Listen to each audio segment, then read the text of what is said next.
Kabar positif datang dari penerimaan pajak Indonesia.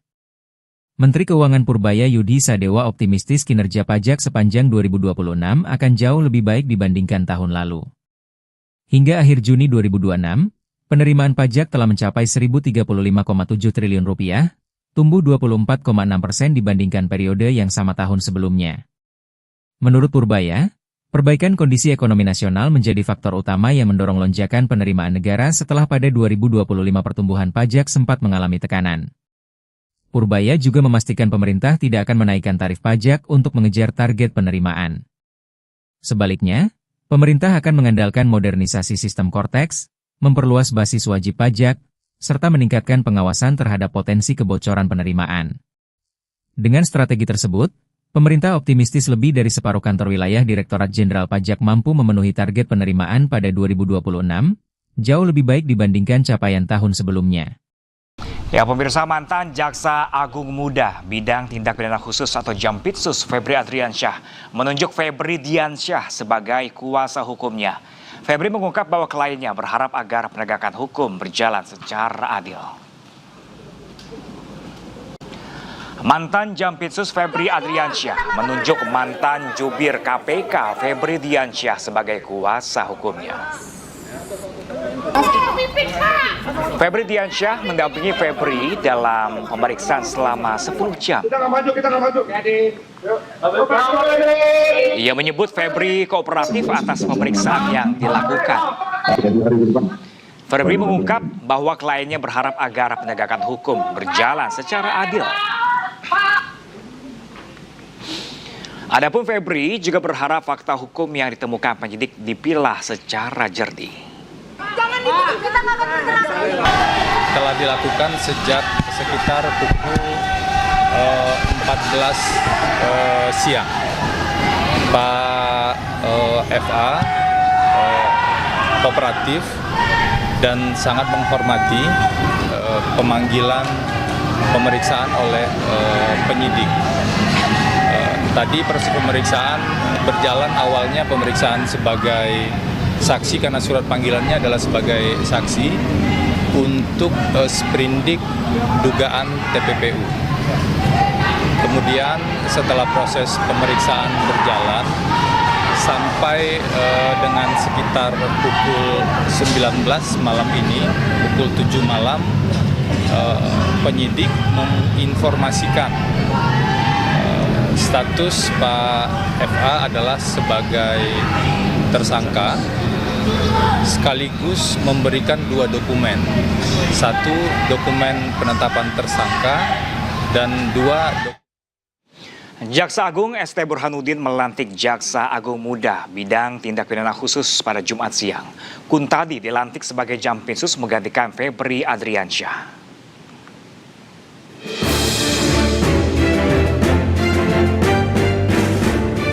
Jaksa Agung Republik Indonesia ST Burhanuddin resmi melantik Kuntadi sebagai Jaksa Agung Muda Bidang Tindak Pidana Khusus atau Jampitsus. Pelantikan dilaksanakan di Gedung Utama Kejaksaan Agung Republik Indonesia Jumat siang. Kuntadi terpilih berdasarkan keputusan Presiden yang ditandatangani Presiden Prabowo Subianto. Berikut nama-nama pejabat baru di lingkungan Kejaksaan Agung. Asep Nana Mulyana dilantik sebagai Wakil Jaksa Agung. Kuntadi dilantik sebagai Jaksa Agung Muda Bidang Tindak Pidana Khusus atau Jampitsus. Leonard Ebenezer Simanjuntak dilantik sebagai Jaksa Agung Muda Bidang Tindak Pidana Umum atau Japidum. Harley Siregar, Kepala Badan Pendidikan dan Pelatihan Kejaksaan Agung. Patris Yusrian Jaya dilantik sebagai Kepala Badan Pemulihan Aset Kejaksaan Agung. Dan Hermon De Cristo dilantik sebagai staf ahli bidang politik, keamanan, dan penegakan hukum Kejaksaan Agung.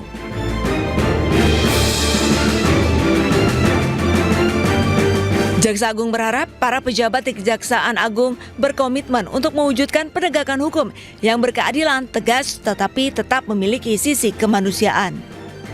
Sebuah kehormatan, namun di balik kehormatan itu melekat tanggung jawab yang sangat besar. Ingat, jangan pernah sekalipun pertaruhkan marwah institusi dan kepercayaan masyarakat hanya demi kepentingan pribadi. Camkan itu kalian. Para pejabat baru yang dilantik juga diharapkan mampu mengemban amanah serta membawa berbagai kebijakan strategis yang ditetapkan Jaksa Agung. Tim Liputan iNews melaporkan. Ya, pemirsa, Kuntadi resmi dilantik sebagai Jaksa Agung Muda Tindak Pidana Khusus menggantikan Febri Adriansyah. Ia menyatakan akan mengevaluasi seluruh perkara, khususnya yang menjadi perhatian masyarakat. Pak Jaksa Agung tadi dalam kegiatan pelantikan ada dua hal yang saya garis bawahi adalah lakukan konsolidasi baik ke dalam maupun keluar dan melakukan evaluasi. Evaluasi terkait dengan seluruh penanganan perkara termasuk perkara-perkara yang menarik perhatian masyarakat dan perkara yang dinilai cukup besar, dan itu akan menjadi prioritas saya dalam rangka untuk menuntaskan, termasuk juga percepatan. Hal yang paling Dalam kasus dugaan korupsi besar terkait ex-Jampitsus Febri Adriansyah, sejumlah barang bukti disita saat penggeledahan di sejumlah lokasi di wilayah Cipete, Jakarta Selatan, dan Sentul, Bogor.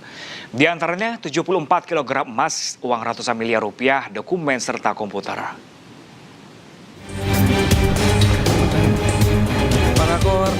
Penyidik Kortas Tipikor Mabes Polri bersama Polda Metro Jaya melakukan penggeledahan di sejumlah lokasi terkait dugaan korupsi batubara PLN, Asabri, dan Krakatau Steel pada Rabu lalu. Polisi menggeledah sebuah restoran, The Clan Signature, dan tempat penukaran uang atau money changer di wilayah Cipete, Jakarta Selatan. Dari dalam restoran The Clan Signature, penyidik menyita uang pecahan dolar Amerika Serikat dan Singapura senilai 60 miliar rupiah. Sementara dari tempat penukaran uang atau money changer, penyidik Kortas Tipikor Mabes Polri menyita uang senilai 7,2 miliar rupiah. Uang dalam berbagai mata uang tersebut ditemukan tim gabungan kepolisian di dalam berangkas berlapis yang tersimpan di sebuah ruang rahasia.